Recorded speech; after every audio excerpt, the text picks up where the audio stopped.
So, Coach, after your first year, I've talked to Joey McGuire yesterday, and he said that one of the things that you were a little bit surprised about in the Big 12 was just the physical nature of the conference, just going out every week. Is that, and you addressed that a little bit up there, is that something that your team has kind of embraced going into year two, that, hey, we're going to go out here because BYU is a physical program, you were a fullback, you come from a defensive background, you love playing smash mouth football. Are your guys, is your roster a little more dedicated to that principle, showing everybody who you are? Yeah, I think that's a great question. The sense of urgency, I think when we knew our identity was being physical, but then you run into teams that are physical too, and you're like, well, in the past you've been able to hang your hat on that, like as that being a competitive advantage. Well, now that's basically the standard. So for us, it's like, how can we be more physical? This is the most physical spring ball we've ever had. And I say that with our local media around because they weren't able to watch it because we didn't have a spring game. It was perfect timing for me not to have a spring game. But we had guys get bumped up, get injured a little bit here and there, it wasn't because of what I did. The players know exactly what to expect. They know what they need to practice. Our walkthroughs were more physical than we've ever had. So these guys want to get back on the field. The sense of urgency is not just from them, but for myself as well. I've been really pleased with what I've seen from the team, the intrinsic motivation. So all that stuff had to happen for us to go through this first year.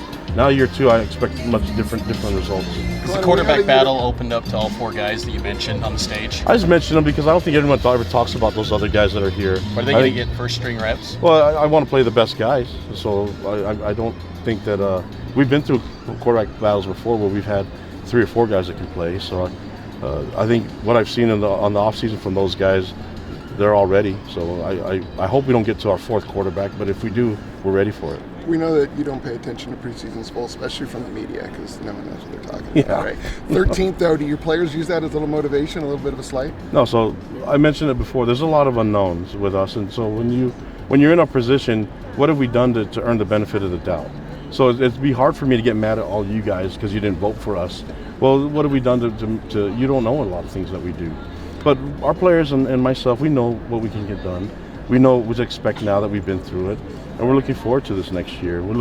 It's not about proving you guys wrong. You guys just don't know. But once we get on the field, you're going to know, and you're going to feel it.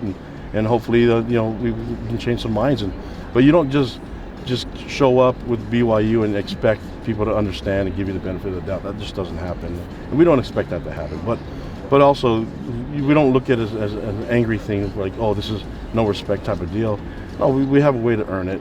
I don't fault you guys of how you did it, but if you're able to see what we see and know what we know, then I think it'll be a little different, but that's okay. From a recruiting perspective, what did you notice? What was the difference when you joined the Big 12? Huge difference. I mean, we were able to get interest with players that didn't really look into coming out west, especially from Texas and the other side of the country. We got recruits from Atlanta that wanted to look more into our program, and when they saw our school and how we run it, and they're like, okay, this is something I could really be a part of and thrive there in that culture. And so it's kind of opened a lot of new doors that we never were able to get to. And so it's added more players to our team and made us better.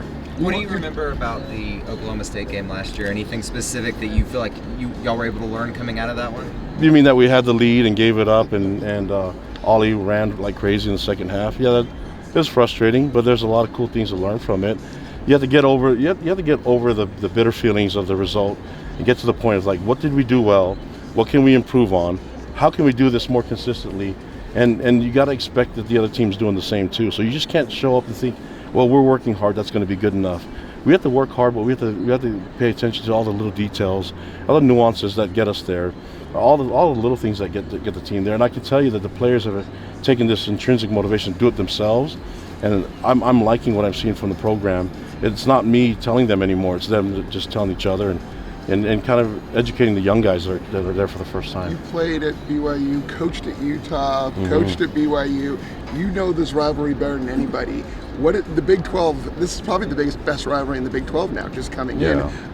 What does this mean not only for the state of Utah, but for the entire conference to have a rivalry this intense? Yeah, I mean, it just makes sense, and I said that earlier, but you guys all know this is something that I think is one of the best rivalries in sports altogether, and at all different levels. I mean, this goes into households, and mine, even in my home. I mean, I have an older brother that played at Utah, and me and my little brothers played at BYU, and sister went to Utah. So it's like everyone's going to have their loyalties. My family better be cheering for me, but I think it's not uncommon to see families on that Saturday cheering for opposite teams. That's okay, but that's what makes it so passionate and exciting.